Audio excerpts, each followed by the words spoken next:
Olá pessoal, tudo bem? 18 de março de 2023, 14 horas.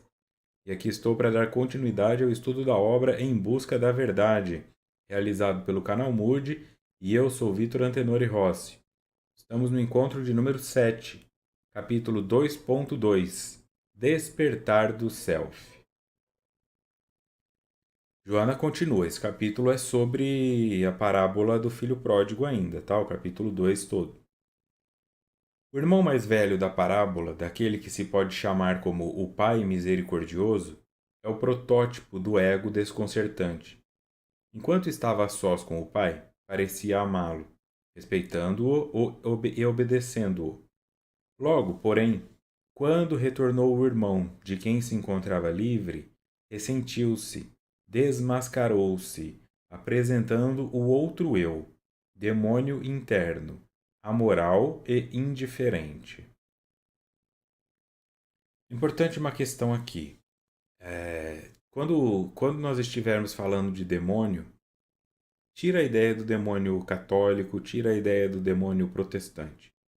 Nós estamos falando aqui de demônio como um símbolo daquilo que é negado, como o bode expiatório. Um exemplo claro de que o demônio nem sempre é ruim quando você olha uma perspectiva analítica. Se você nasce em uma família machista, onde tem um patriarcado, tá? E quando eu falo machista, eu falo de mulheres também, que têm dentro delas a aceitação com relação a uma cultura machista. Então, em tese, não há um sofrimento consciente, porque todos aceitam que aquilo esteja ali. Tá? E tudo bem. Você pode ter homens que aceitam o matriarcado, mulheres que aceitam o patriarcado, e vamos supor que ninguém perceba que existe machismo. Quando aparece uma pessoa com um feminino mais fortalecido, pode ser uma mulher ou pode ser um homem, mas vamos pegar aqui uma mulher. Então é uma família onde os homens fazem isso, as mulheres fazem aquilo, tem uma cultura machista. O que é o demônio nesse sistema? Feminino. Por que é o demônio? Porque é a sombra. É aquilo que não aparece. O que aparece? O que está na luz? O macho. E que some? A fêmea. A fêmea sendo a sombra, a fêmea dentro deste sistema é um demônio. Então, em todo sistema, quando o demônio aparece, aqueles que pertencem ao sistema querem exorcizá-lo. E vai começar com essas coisas de mulher. Ah, por que você não pode ser igual à tua mãe? Por que você tem que reclamar de tudo? Por que tudo você quer militar? Isso pode ser o feminino que aparece, pode ser uma família que preza demais pelo dinheiro, que é o materialismo, e você vem com uma ideia, não, eu não estou preocupado em ter apartamento gigantesco não, eu só quero ter qualidade de vida. Aí eles vão falar, ai, tá vendo? Virou vagabundo, virou hippie, virou não sei o quê. É o demônio. O demônio interno que Joana fala é você olha o indivíduo como, olha lá, ele mora com o pai, ajuda o pai, é um filho bom. Só que quando ele foi levado à sombra dele, a sombra dele atua o que então era o demônio. O egoísta, o enciumado, aquele que fica com raiva, isso estava na sombra. Tá? Então, o demônio interno, todos nós temos. Para fechar essa ideia do pensamento, imagine assim: nós aprendemos a vida, né, o conceito do sagrado como um triângulo: Pai, Filho e Espírito Santo. Mas na verdade o conceito do sagrado é um quadrado. Tem a quarta força, que é o demônio. Não existiria necessidade de Deus para essas pessoas que o negam se não houvesse Satanás. Não existiria necessidade do bem se não houvesse o mal, porque todos seriam bons. Então, se você ensina esses conteúdos todos sem Satanás, sem o demônio, não há porquê. Qual o sentido de um príncipe que pode derrotar um dragão se não houver um dragão? Se encontraram no parque, gostaram um do outro, acabou a história, felizes para sempre. É necessário então a inclusão. O demônio é aquilo que é excluído, aquilo que é negado, portanto fica na sombra. Ele é visto como negativo do ponto de vista daquele sistema, mas ele não necessariamente é negativo como coisa em si. Então, esse é o processo terapêutico, o processo de individuação, de autoiluminação, é você perceber uma força que você tem, que você está negando, um conteúdo que você tem, que você está negando, você enxerga apenas nos outros como projeção, mas é isso que falta para você ser um ser completo. Né? exorcizar os seus demônios, assimilar os seus demônios e naturalmente integrá-los à sua essência. Sinto muito que o sistema é machista, eu sou mulher. Sinto muito que vocês são materialistas, eu não estou preocupado com dinheiro. E aceitar isso, mesmo que leve à tua expulsão daquele sistema, porque essa é sua natureza. Permanecer longe do perigo, abrigado dentro do lar, garantido sob a proteção do pai, é uma atitude muito cômoda e resguardada de desafios. No estudo em pauta, bastaria ao filho mais velho esperar a morte do pai, entrar na posse de todos os bens e libertar-se da submissão, sendo convidado aos enfrentamentos que antes o genitor resolvia. Então imagina esse indivíduo que viu o irmão dele ir embora, pensando agora tudo vai ficar para mim. E nós já vimos no estudo anterior que inconscientemente ele desejava a morte do pai, então ele fica mais um dia que meu irmão não voltou. Se meu pai morreu, hoje é tudo meu. Se meu pai morreu, hoje é tudo meu. De repente o irmão volta. E ele vê as contas que ele tinha feito em 100% serem divididas por 50%. É muito revoltante. Porque ele fez um trabalho. Então Joana fala, tem dois caminhos aqui. Um que sai, é o filho que sai, mas sai com as coisas que não são dele. Ele pega primeiro o que é do pai para ir, então lhe falta coragem de enfrentar o mundo com os seus próprios recursos. E o outro que fica, porque também lhe falta coragem de se separar. Ele fica acomodado na relação com o pai. Isso pode ser acomodação numa filosofia, numa ideologia, de você morar com o pai, morar com a mãe, de estar num casamento onde você é infeliz, mas fala que fica pelos filhos, num emprego que você não gosta, mas o salário é bom. Essa é a acomodação. Mas o que eu vou fazer se eu sair daqui? O que vai acontecer comigo? Eu vou ter que baixar meu padrão de vida? Eu vou ter que não sei o quê? Então essas são as pessoas que se identificam com o filho que ficou. Aí depois, se daqui 5 anos a empresa demite ela, não acredito, podia ter estudado e não fui. Aí o marido trai, não acredito, fiquei com ele pela família, ele me traiu. Mas é essa mesma sensação. Eu fiz aqui, fiz toda a minha parte e agora você traz uma outra informação? A empresa traz outro empregado para o meu lugar? O marido traz outra mulher para a vida dele? Gera essa raiva. Que na verdade fala sobre um indivíduo acomodado, que se tivesse ido buscar o próprio recurso, enfrentado com coragem as próprias mudanças, não deveria nada a ninguém e não ficaria esperando nada de ninguém. Então não passaria por isso aqui. Esse comportamento é psicologicamente infantil, porque a existência humana é construída de forma a ensejar crescimento emocional, destemor e renovação constantes. Aquele que não se renova de dentro para fora não consegue o desenvolvimento do self, sempre emaranhado na sombra, deixando que tudo aconteça à revelia. O acaso vai me proteger enquanto eu andar distraído. O acaso é o acaso. Se eu estou distraído, eu posso cair um piano na minha cabeça ou pode cair um saco de US$ 1 milhão. Mas a chance de um ou outro é o acaso. Se eu não me distraio, se eu me atraio, se eu me concentro naquilo que eu busco, aí eu tenho mais chance de um sucesso baseado no que eu espero. Então, esse comportamento de ficar acomodado, segundo Joana, é infantil, porque por natureza a existência humana tem como objetivo o crescimento emocional, o enfrentamento, portanto, o desenvolvimento do destemor e renovação constante. Se eu fico com as mesmas pessoas, usando as mesmas roupas, com os mesmos pensamentos, não tenho coragem de enfrentar nada, fico com medo de tudo e não cresço emocionalmente porque nunca me desconecto da minha família de origem, então eu estou infantilizado. Isso naturalmente vai gerar uma resposta de raiva. Se neste momento, ao ler isso, você ficou com raiva e simulou um monte de racionalizações na sua mente, não, não é assim não, mas eu fico com a minha mãe porque ela está doente, mas eu fico com a minha mãe porque não sei o quê. É porque te atingiu. Então, é muito doloroso para o adulto ser chamado de criança. É muito ofensivo. Mas todos nós fomos crianças. Todos nós passamos pela infância. Pouquíssimos de nós deixaram a infância sem traumas, marcas ou nós que precisam ser desatados. Então, dizer que este é um traço de comportamento infantil em você não diz que você é infantil como um todo. Nós estamos falando, tem áreas da sua vida que são adultas, você consegue sair para trabalhar, ganha o seu dinheiro, você chegou lá. Mas a conexão afetiva neste ponto de desligamento e coragem de enfrentar a vida, você não desenvolveu, ou porque teve um lar muito superprotetor, ou porque teve um lar que associou com muito amor e não quer deixar o paraíso. Então não é só no sentido de trauma porque foi negativo. O maravilhoso também nos traumatiza. Fiz a viagem maravilhosa da minha vida. Agora eu fico morrendo de medo da próxima não ser tão boa. Essa é a sensação. Será que eu vou ter isso de novo? Então, vir de um lar extremamente amoroso, sabendo que o mundo não é tão acolhedor assim, que o mundo é hostil em muitos pontos, competitivo, não dá vontade de sair. Só que se você não vai nessa direção, você não cresce. Em algum momento, aquilo que te abriga, seja a casa ou seja a mãe, se for dentro de uma evolução natural, sua mãe vai morrer antes de você. Quando ela desaparecer como figura, aí aos 40, aos 50, 60 anos de idade, é que você vai ter que enfrentar o mundo. Aí você não tem recurso, deprime junto. Ou começa a beber, ou começa a fumar, ou vai para ideações suicida. Para que a pessoa consiga, naquele momento, tirar força, ela vai ter que tirar muita força.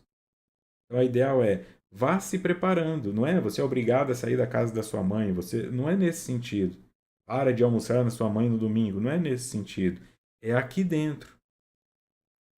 Você pode morar na mesma casa que seu pai e que sua mãe, mas internamente você se separou. Você compreende que você não precisa repeti-los. Você pode repetir os acertos deles, mas que não precisa repetir os erros. Você pode ir a um lado onde eles não vão. Então, não leve isso num sentido ofensivo. E se te afetou a ponto de você ficar irritado, toma isso como uma lição. É verdade, senão não teria te incomodado. É psicologicamente infantil, mas não global. Nós estamos falando especificamente dessa área. Quem não se renova de dentro para fora, e como é que eu me renovo dentro? Trazendo conhecimentos que antes eu não tinha e olhando para coisas que antes eu não via. Se eu não faço isso, eu não consigo o desenvolvimento do que eu sou, do si mesmo, do self. E fico sempre emaranhado na sombra, no demônio, deixando que tudo aconteça à revelia. Realmente vazio na oficina do demônio, quando dizem o que significa. Quando eu não estou concentrado em algo, quando eu estou distraído, é o acaso. Os meus conteúdos de sombra que aparecem. Então, se eu tenho uma questão na minha sombra com o meu feminino, e como nós já vimos aqui as polarizações, as possessões negativas dos complexos e as significações negativas com os arquétipos, eu vou ficar dramático, eu vou ficar melancólico, eu vou ficar exagerado, se eu for, tiver masculino, eu vou ficar rígido. Meus pensamentos começam a me destruir. Eu fico achando que é obsessor, eu vou fazer oração, eu acendo incenso, eu não sei o quê. E aí entra aquele meme, né? Senhor, afasta de mim tudo que me faz mal. Aí o Deus tira você de você. Porque você é o problema. Mas não percebe. O outro se torna um problema quando o que está dentro de você não está bem resolvido.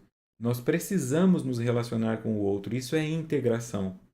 Se eu não consigo me relacionar com o outro, e o outro é o mundo fora de onde eu nasci, fora do útero da minha mãe, fora da casa onde eu cresci, eu estou desintegrado. E essa desintegração me impede, portanto, de me sentir na totalidade. Interiormente, nesses seus muitos conflitos, ele também não se amava a si mesmo, transferindo essa emoção em forma de suspeita para o pai e para os demais. Razão por que desejara festejar com os amigos, atraí-los, conquistá-los, comprá-los, como habitualmente acontece. Quando se fala de projeção de sombra, eu digo aqui, olha, se você tem um namorado ou uma namorada muito ciumento, desconfie dele. Porque como o filho não se amava, ele projetava que ninguém o amava. É muito claro isso. Se eu acho que eu não sou digno de amor, eu não sou bonito o suficiente, eu não sou atraente o suficiente, eu não sou inteligente o suficiente, é porque eu não sou o suficiente para mim. Se eu não sou o suficiente para mim, eu projeto que eu não vou ser para ninguém. Quando dizem se a mãe acha feio, é porque é feio mesmo.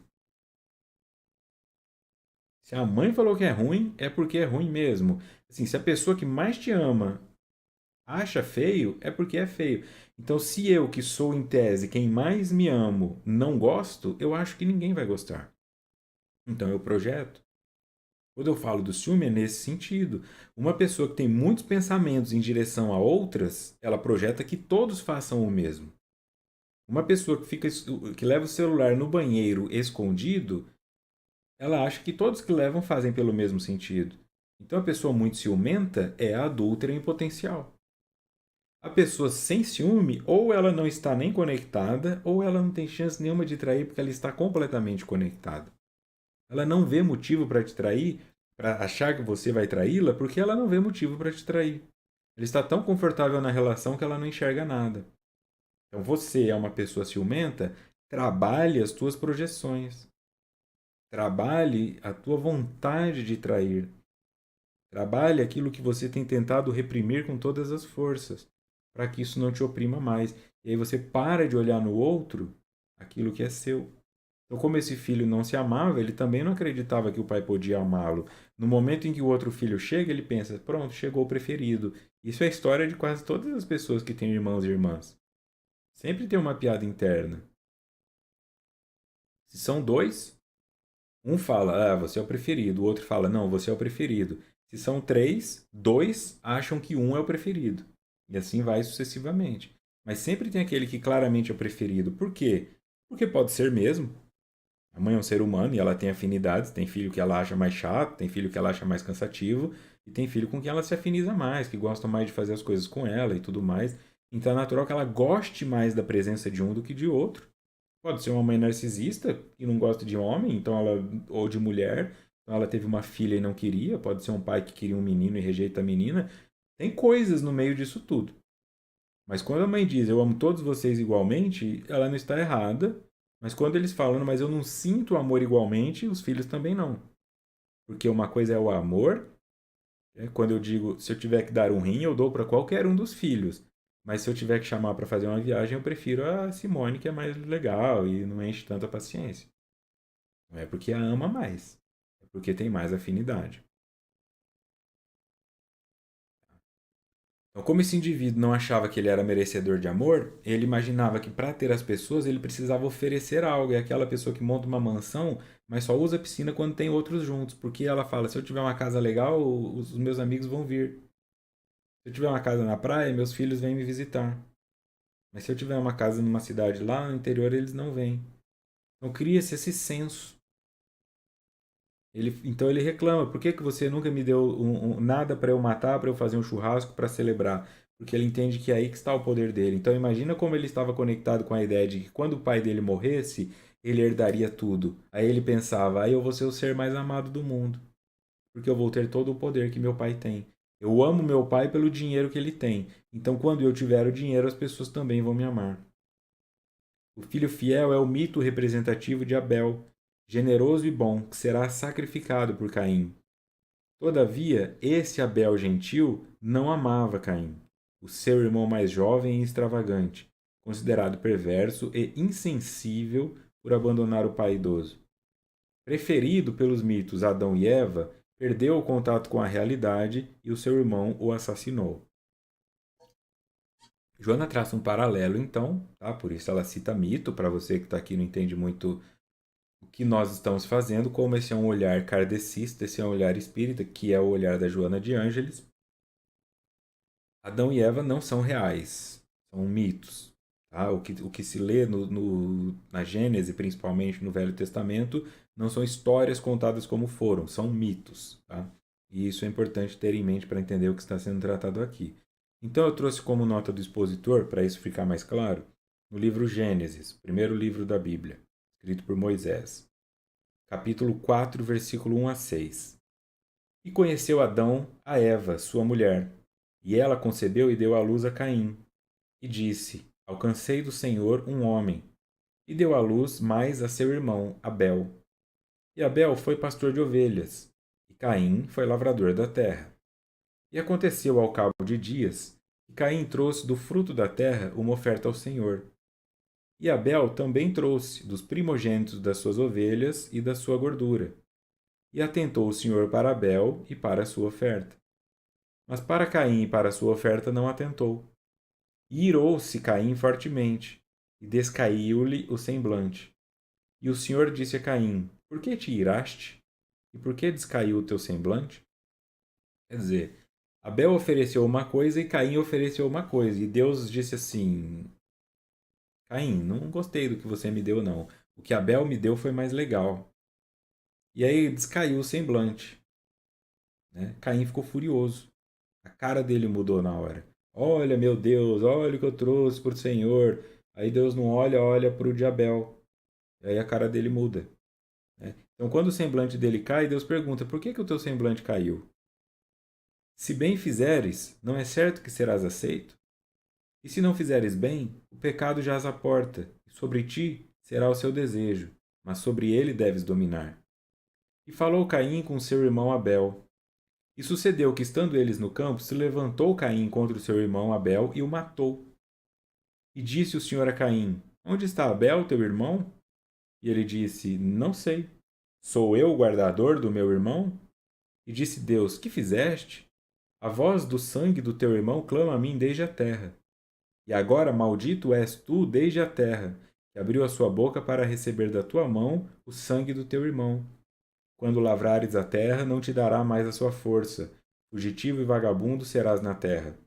Então disse Caim ao Senhor: é maior a minha maldade que a que possa ser perdoada. Eis que hoje me lanças da face da terra, e da tua face me esconderei. E serei fugitivo e vagabundo na terra, e será que todo aquele que me achar me matará. O Senhor, porém, disse-lhe: portanto, qualquer que matar a Caim, 7 vezes será castigado. E pôs o Senhor um sinal em Caim, para que não o ferisse qualquer que o achasse. Olha a punição. Nada do que você fizer daqui para frente vai dar fruto, e nem morrer você pode. Onde você for, você não será bem-vindo. Então, essa é a ideia da culpa. Essa é a ideia da vergonha. De que não importa onde o indivíduo esteja, o crime o acompanha. O pecado estará à porta, Deus fala, né? É tua obrigação o desejo. A tua obrigação é controlar o desejo. Não tem problema você ter tido vontade de matar seu irmão. O problema foi ter matado. Então, quando eu falei ninguém é bandido enquanto não rouba, ninguém é abusador enquanto não abusa, está no campo mental. É um desejo. O desejo pode ser trabalhado, reeducado, mas a partir do momento que você atua, ele existe para o mundo. E quando ele existe para o mundo, a paranoia se instala. Então, quando eu citei no último encontro a ideia do pedófilo, uma coisa é o indivíduo que fica olhando para crianças e desejando. Até ali, alguma outra pessoa pode desconfiar. Esse cara olha estranho. Mas a partir do momento que ele coloca a mão na perna de uma menina, aquilo aconteceu. Aquilo está registrado na menina. Então a mente dele entra nesse processo da exclusão. Ele fica com um misto de prazer e culpa. Se isso gerou só prazer, ele continua. Se gera culpa, ele se afasta. Então ele pensa: um dia essa menina vai crescer, vai se tornar uma adulta. E se ela contar para os outros, o que vai acontecer comigo agora? Aí onde ele vai, ele está enxergando aquilo nos outros. Quando nós fazemos alguma coisa errada, não é Deus que nos pune. Quem nos pune? Somos nós mesmos. A nossa consciência. Quando está ali no livro dos Espíritos, aonde está escrita a lei de Deus, os Espíritos respondem: na consciência. É aqui que está essa representação de Deus. Então, se eu faço alguma coisa sem considerar que aquilo é negativo, ou certo e errado, porque eu sou criança, porque eu sou ignorante, eu não sofro. Mas a partir do momento que eu tomo consciência, aí eu sofro. Meu Deus, olha o que eu fiz. Então tem 12 anos, arruma uma namorada, machuca ela com 15 anos, arruma uma namorada, tem uma relação sexual com ela, depois abandona, falou que amava, mas não amava, vai brincando com todo mundo, porque não acha que dói. Não tem consciência. Aos 19 encontra uma mulher que faz a mesma coisa com ele, aí sofre, chora. Naquele momento ele entende o que ele fez com as outras, porque ele tomou consciência. Naquele momento é onde a punição divina chega para ele, porque a consciência dele diz para ele: olha o que você causou com os outros. E aí ele pode pensar 2 vezes a partir de agora, ou 3, ou 4, ou 5, antes de cometer novo erro, porque ele sabe que o amargo vai vir para ele uma hora. Essa é a ideia de causa e efeito. Essa é a ideia de livre-arbítrio. Pode fazer o que você quiser, mas quando você se tornar-se consciente do que você fez, vai doer muito e não tem para onde fugir. Tá? Então volto aqui em Joana. Ó. O filho fiel é o mito representativo de Abel, o que foi assassinado. Tá? Então, na dúvida, você sempre lembra assim: quem matou Abel? Caim. Tá? Os idosos falavam muito isso. Caim matou Abel. Para você se lembrar que é Caim que matou Abel. O filho fiel é o mito representativo de Abel, generoso e bom, que será sacrificado por Caim. Todavia, só que agora, na parábola do filho pródigo, esse Abel não era tão gente boa assim, não. Que é esse Abel que é o que ficou em casa. O seu irmão, ele não amava Caim, o seu irmão mais jovem e extravagante, o que saiu e foi gastar tudo. Considerado perverso e insensível por abandonar o pai idoso. Então, dentro deste universo do filho, o demônio era o irmão que foi embora. Abandonou o pai idoso. E, na verdade, quando o irmão volta, ele descobre que o demônio estava dentro dele. A inveja. Continuando em Joana. O ciúme é terrível chaga do ego que expele purulência emocional. O pai gentil é afetuoso, sensibilizado com o jovem de retorno. Pediu um manto para cobri-lo, já que o outro também o possuía, evocando a proteção e o amparo que lhe eram oferecidos. Então ele só foi justo. No amor dele, ele deu o mesmo para os dois, não importa o que o outro tenha feito. Ele amou incondicionalmente esse pai. É sensibilizado com o jovem que retornou, porque ele era gentil e afetuoso. E o ciúme é uma terrível chaga do ego. Terrível chaga do ego que expele purulência emocional. É uma figura horrível isso aqui. Sabe aqueles livros de medicina que tem foto da inflamação, foto da psoríase em estado avançado? É disso que ela está falando. É feio de olhar. É horrível de sentir. E é terrível de se ter. Então, a questão do ciúme, trouxe aqui. Mais uma nota do expositor no livro Os Arquétipos do Inconsciente Coletivo, capítulo 7.c. O espírito no conto de fadas, agora Jung. Aqui Jung está falando sobre o arquétipo do velho sábio, então ele começa a identificar o velho sábio em vários contos. E ele traz este conto em específico. O conto estoniano da enteada e da filha legítima é um exemplo especialmente claro. A primeira é uma órfã que se distingue pela obediência e senso de ordem. A história começa contando que ela deixa sua roca de fiar cair no poço. Pulando no poço para reavê-la, não se afoga, mas entra no país mágico e inicia sua busca. Encontra uma vaca, um carneiro e uma madeira cujos desejos ela uma macieira cujos desejos ela satisfaz. Chega então a um banheiro onde está sentado um velho todo sujo, que lhe pede um banho. Segue-se então o diálogo. Bela menina, dá-me um banho. Para mim é muito penoso ficar assim tão sujo. Como posso acender o fogão? Junte tocos de madeira e excremento de gralha para fazer o fogo. Ela, porém, recolhe gravetos, ramos secos, etc., e pergunta: onde devo buscar a água para o banho? Debaixo do secador de grãos encontrarás uma égua branca. Recolhe a urina dela numa tina. Mas a menina pega a água limpa e pergunta: onde posso encontrar uma esponja para o banho? Corta o rabo da égua branca e faz o esfregão. Ela, porém, o faz de fibras de bétula. Onde posso achar sabão? Pega uma pedra do chão do banheiro e esfrega-me com ela.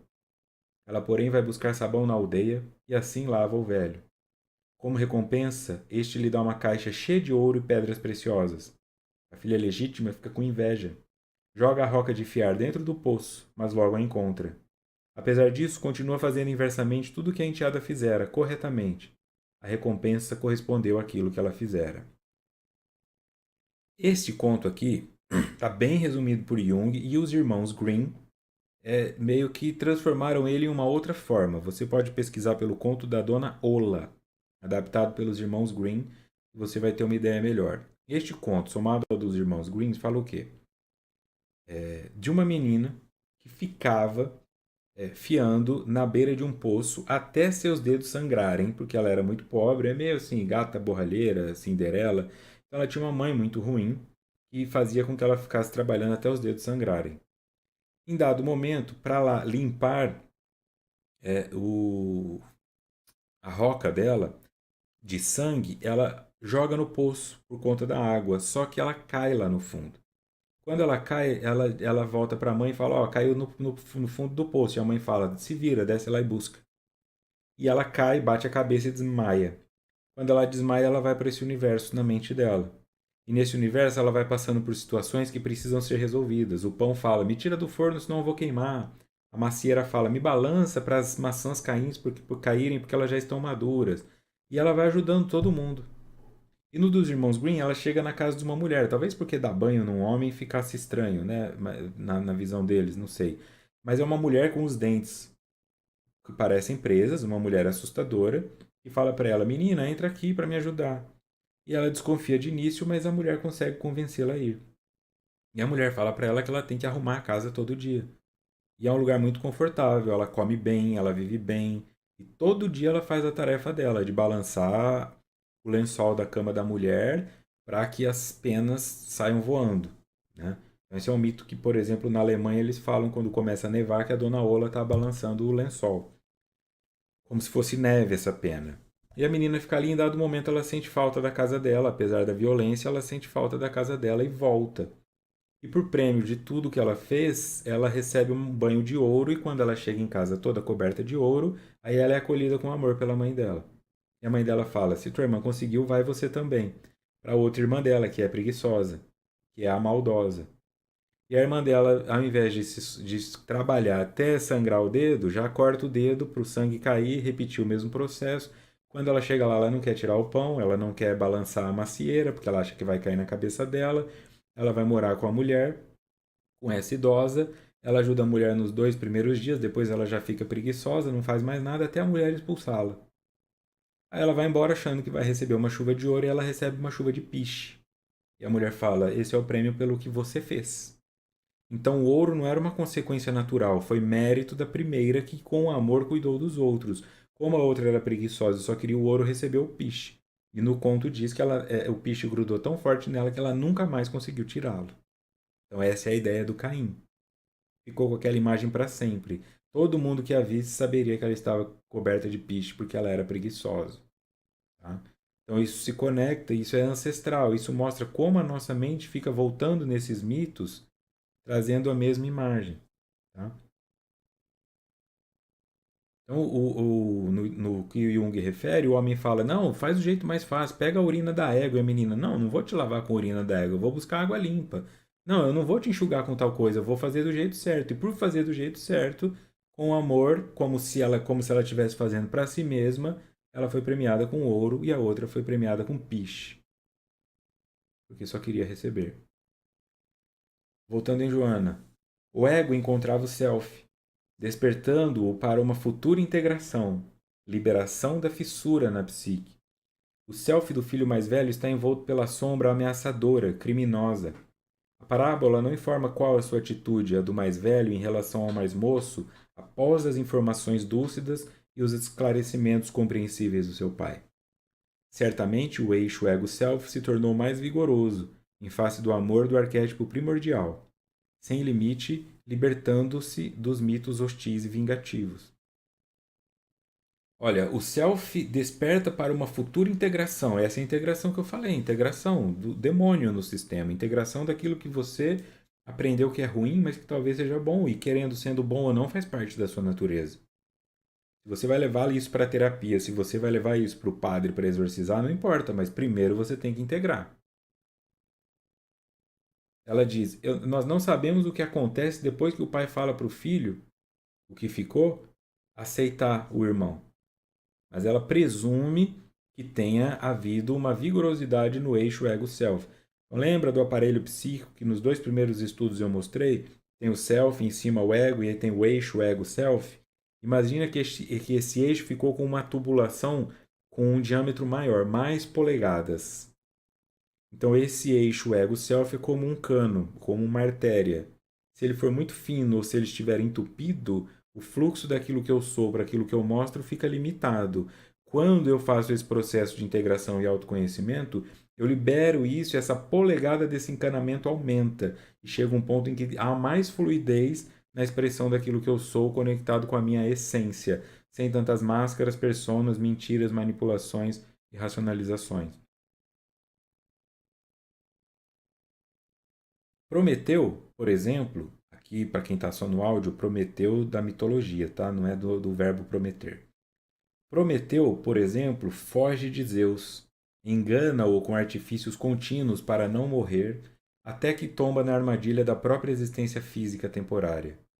E Zeus recebe-o, aprisiona-o, suplicia-o num rochedo, no qual foi colocado para sofrer calor, frio, e uma águia fere-lhe o fígado durante o dia e se refaz à noite, até o momento quando os deuses intercedem por ele e a sua punição é revogada.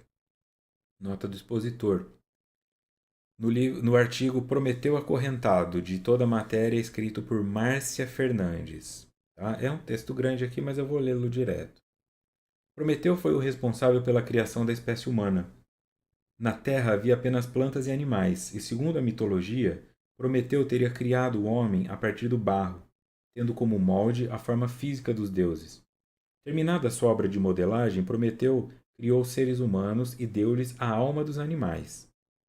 Mais tarde, admirando o modelo criado pelo titã Prometeu, Atena, deusa da sabedoria, substituiu a alma dos animais pelo espírito, soprando-lhes o sopro divino.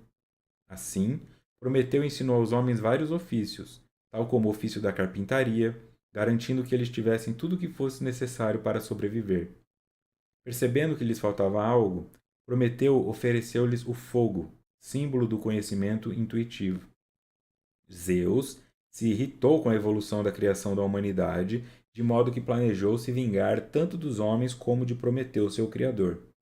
Aos homens enviou Pandora, e com ela todas as desgraças que existem no mundo, enquanto que Prometeu foi acorrentado.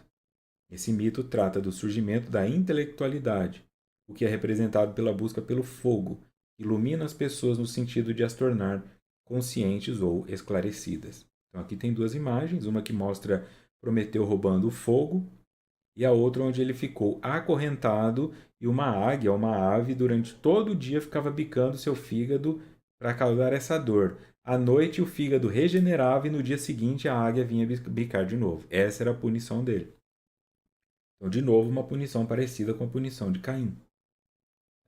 Porque Prometeu veio dar consciência, intuição para os homens, e isso irritou Deus. Então, dentro dessa punição de Deus, é sempre essa punição eterna.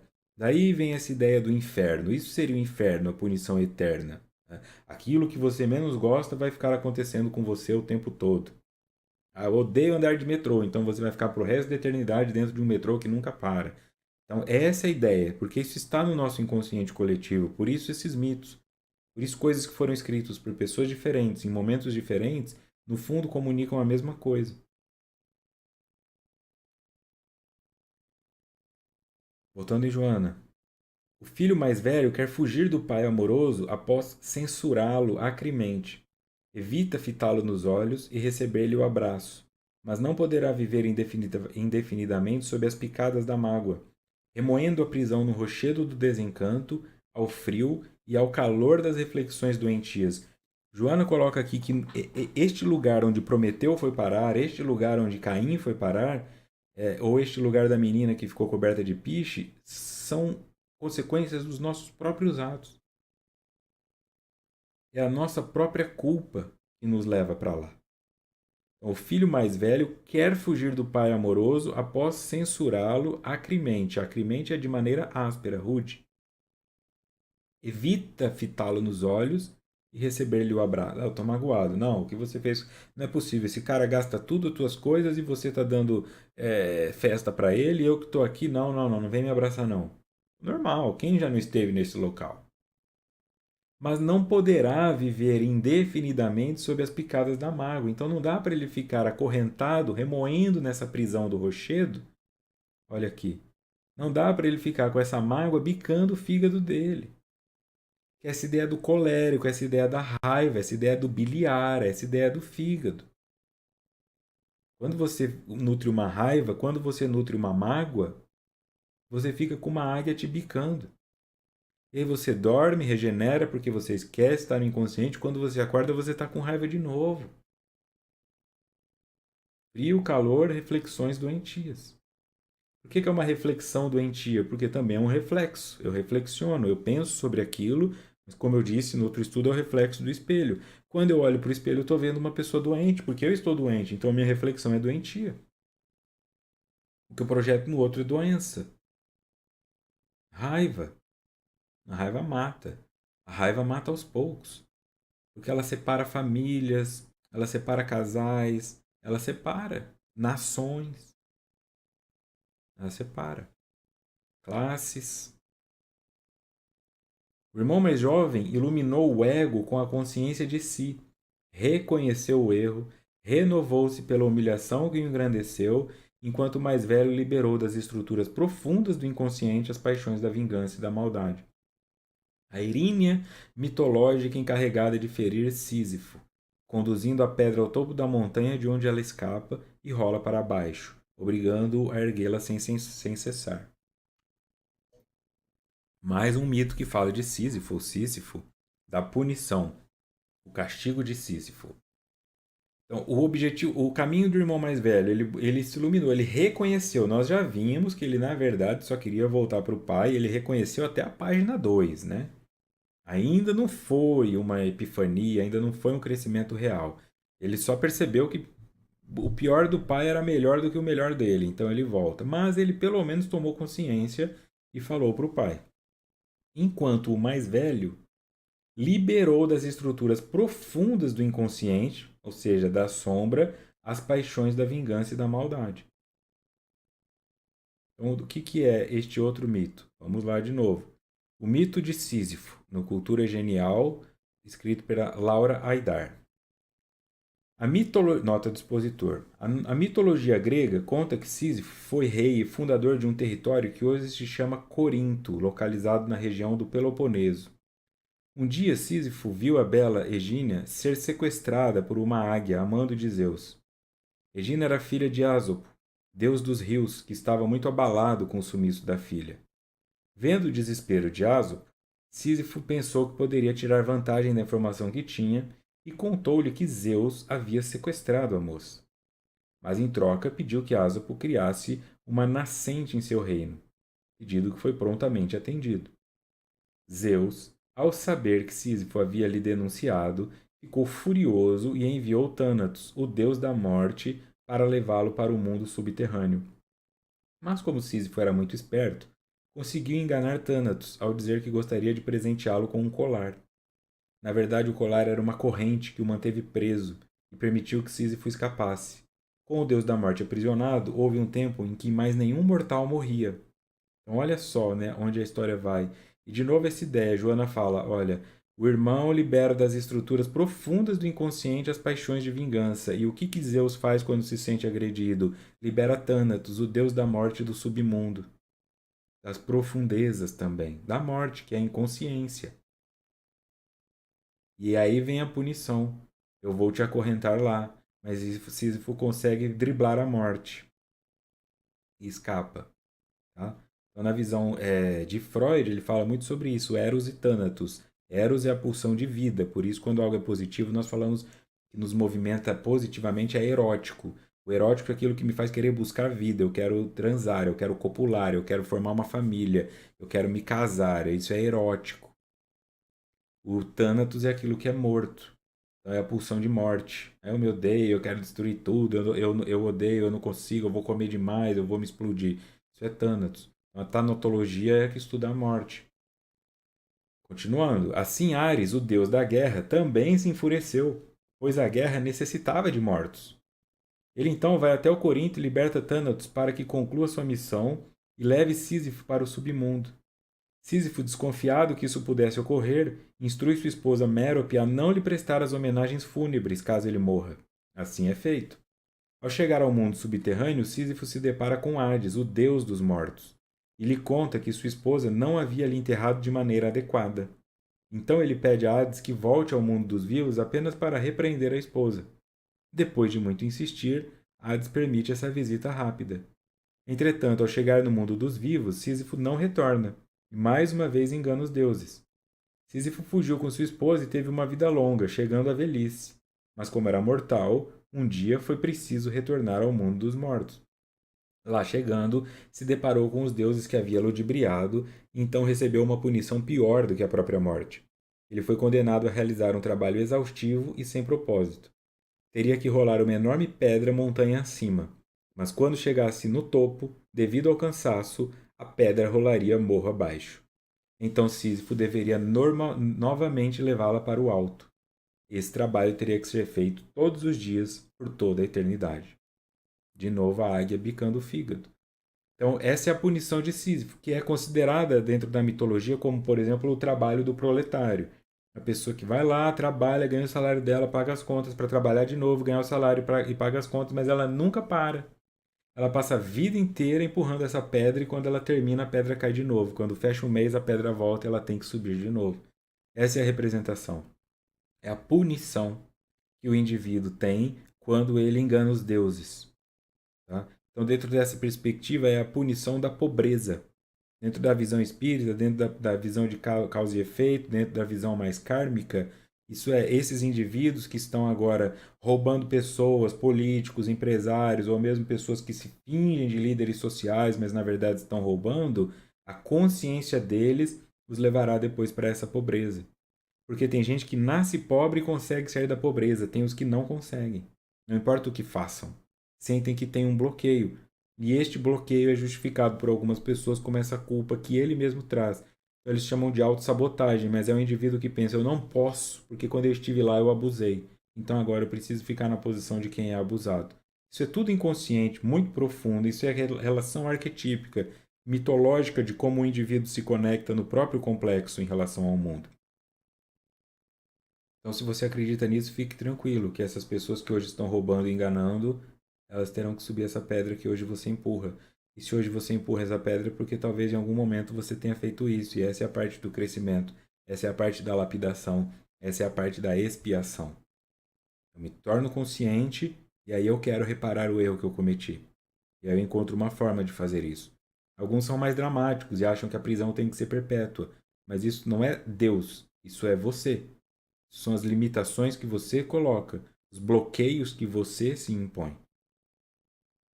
Quando falam de crenças limitantes ou crenças irracionais, irracionais porque vem da emoção, são crenças que você tem. É o Deus que você projeta. Então, olha como Deus é ruim, Zeus é ruim. Zeus não pode ser contrariado que ele pune para sempre. Zeus nunca perdoa.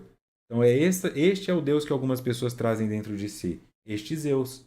Elas cometem o erro e elas nunca acham que podem mais serem perdoadas por isso. Então, o trabalho de auto-perdão é muito importante aqui para que você pare de ficar empurrando essa pedra. Em outras palavras, não é porque sua mãe se casou com um alcoolista que batia nela que você também precisa fazer isso. E não é porque você ficou até hoje que você precisa continuar para sempre. Sempre dá tempo de você deixar essa pedra rolar e seguir um outro caminho. É doloroso, é difícil, mas é no complexo de culpa que se trabalha. Porque só aceita a punição, só acha que merece a punição quem traz uma culpa muito profunda. Quem não tem culpa, luta. A família provém do clã primitivo, que se une para a defesa da vida, do grupo animal, sendo um arquétipo de grande força psicológica. A força do animal que caça encontra-se no instinto da astúcia, no grupo famélico, na agressão automática e simultânea contra a presa. Desestruturar a família é também desnortear-se, e é por isso que algumas pessoas não conseguem. Elas ficam presas numa família tóxica, elas ficam presas num modus operandi negativo, porque elas não conseguem passar por esse estágio onde nós ficamos desnorteados. Mas nada é para sempre. A bússola vai chegar. A tua intuição vai te dizer para onde ir. Então, como isso é um arquétipo, porque vem de um clã primitivo, se une para a defesa da vida do grupo animal, tem uma força psicológica muito grande. A força do animal que caça encontra-se no instinto da astúcia, no grupo famélico, na agressão automática e simultânea contra a presa. Então, quando um grupo que caça, animais que caçam, encontram a presa, ninguém fala: peraí, não bate nela não, coitada, morde logo na jugular, não vamos fazer a zebra sofrer. Eles estão pela família. O objetivo é que ninguém da família se machuque. O filhote da zebra dane-se. Se a zebra vai sofrer ou não, dane-se. Eles não podem sofrer entre eles. Quando eu entendo isso, só que isso fica solidificado em mim, que a minha família são os meus valores, não é porque eu sou de esquerda quem é de esquerda, porque eu sou de direita quem é direita, porque eu sou liberal quem é liberal, porque eu sou Flamengo quem é Flamengo, aí eu entendo que o outro pode ser morto. que o outro é burro, que o outro é presa, que o outro tem que ser destruído, ele não pertence a esse espaço. O que Jesus veio fazer é chame todos de irmãos porque nós somos uma família. Esse que pensa diferente de você é o tio que você não gosta, mas é teu sangue. Essa é a distância que nós estamos de entender afetivamente Jesus. Quanto mais polarizado, mais radical você é, mais distante você está da integração.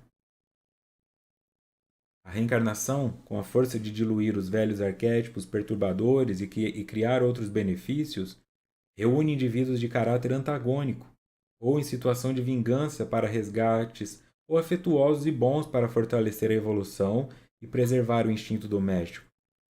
Então, a reencarnação na sua família de origem, papai e mamãe, é para que você cresça. E a sua reencarnação no planeta Terra, o planeta Terra como família também.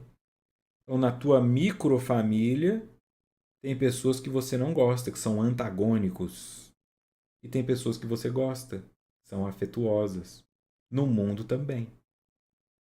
Conseguir integrar tudo isso, conseguir perceber que aquele que você odeia, odeia esse cara, ele é extremista, você odeia porque você é.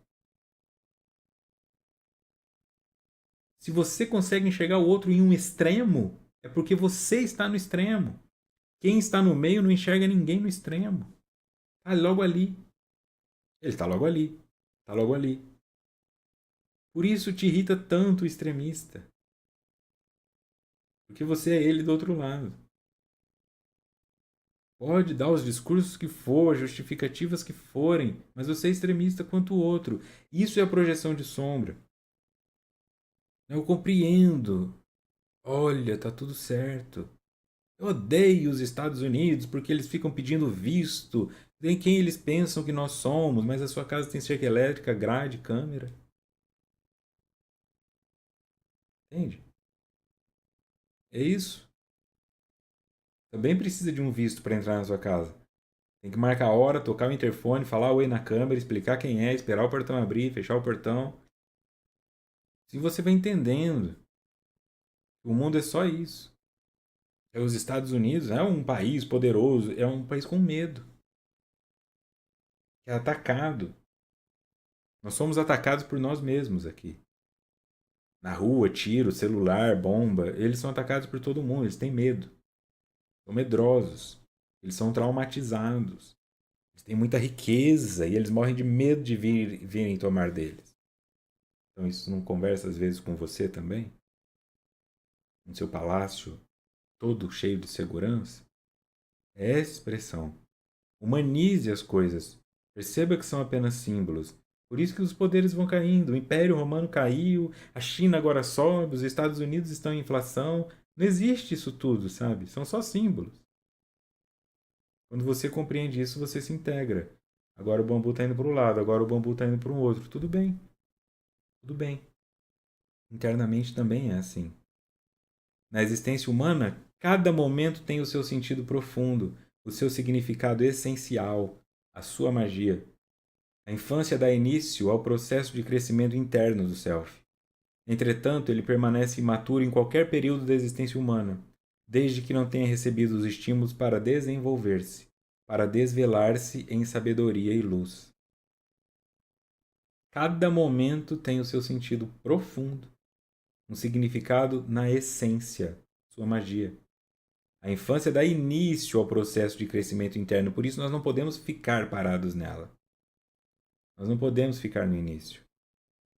Entretanto, ele permanece imaturo em qualquer período da existência humana, desde que não tenha recebido os estímulos para desenvolver-se. Ou seja, se eu não me desenvolver, não é só porque eu envelheci, eu posso ter um corpo de 50 anos de idade e a mente de 8. A força de 120 quilos, mas a coragem de 30.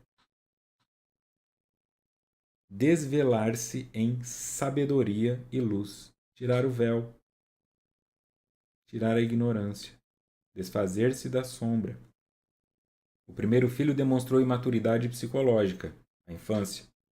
O segundo expressou pessimismo e depressão, ressumando primarismo emocional, outro estágio da infância emocional. Entretanto, a terapia saudável para esses males foi o amor do pai. sua compreensão e misericórdia, sua paciência e confiança na força do seu afeto. Com esse atributo de fora, despertou o self dentro de cada qual dos membros da parábola, de cada criatura que se possa identificar com algum dos membros da narrativa. Este Deus interior. Então, enquanto você não se acolher na tua essência, enquanto você não se perdoar, enquanto você não aceitar essa integração proposta aqui, você sofre. Sofre com a bicada da águia, sofre empurrando a pedra, sofre com a menina coberta de piche, você sofre.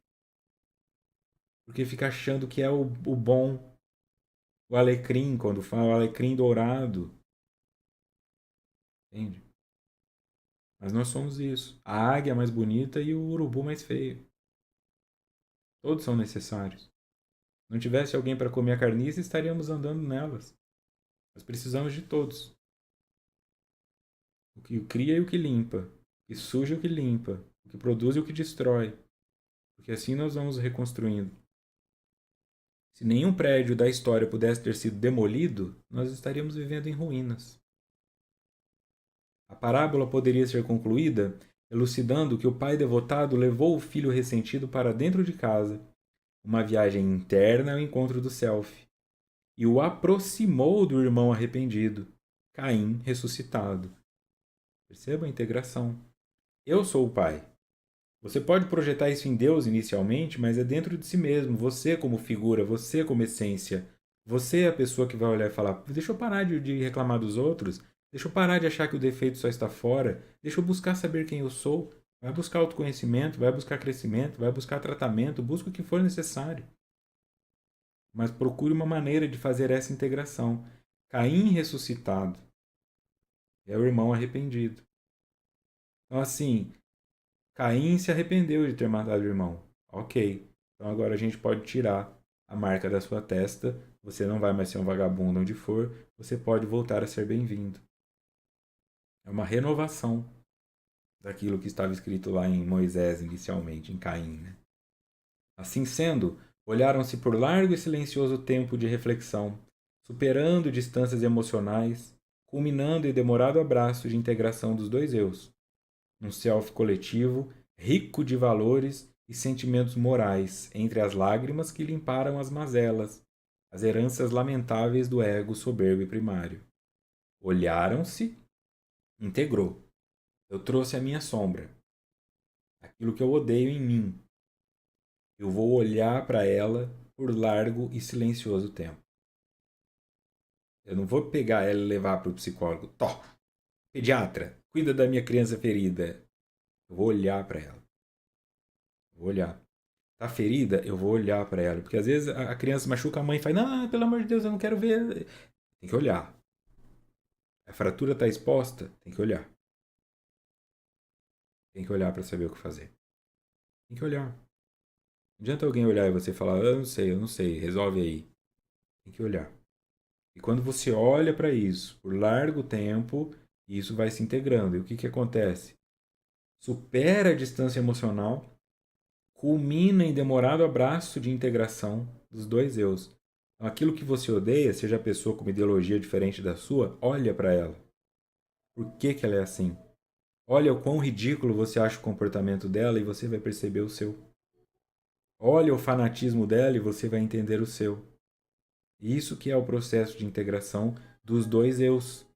Num self coletivo, porque agora envolve tudo, rico de valores e sentimentos morais, entre as lágrimas que limparam as mazelas. Então, houve muito choro, houve uma catarse, houve uma libertação, houve um fluxo de questões emocionais. As heranças lamentáveis do ego soberbo e primário. Então, ao invés de ficar preocupado, né, com aquela herança antiga que seria do pai, mas que era do pai, que não precisa mais ser minha, eu me liberto dessa raiva. Se eu conseguir olhar e falar: gente, isso é do meu pai. Eu não tenho que brigar, eu não tenho que odiar meu irmão por isso. Se meu irmão também pensar da mesma maneira, nós vamos querer que nosso pai viva para sempre. Porque eu vou fazer a minha parte, ele vai fazer a dele, nós viveremos em harmonia. Então, não é sobre eu tenho que sair da casa da minha mãe. É sobre compreender o que é a sua mãe, o que é você e qual é o espaço que você ocupa. Para que ela não tenha que sentir você no útero dela mesmo você com 50 anos de idade. O mais amor que exista é disfuncional, porque não permite crescer. Próximo encontro, 25/3, terminaremos o capítulo 2. 2.3, integração moral. Muito bom, né? Agradeço então mais uma vez a vocês pela companhia, pelo respeito, agradeço pelos comentários que vocês deixam aí, né? Pelas sugestões, pelas perguntas, por tudo.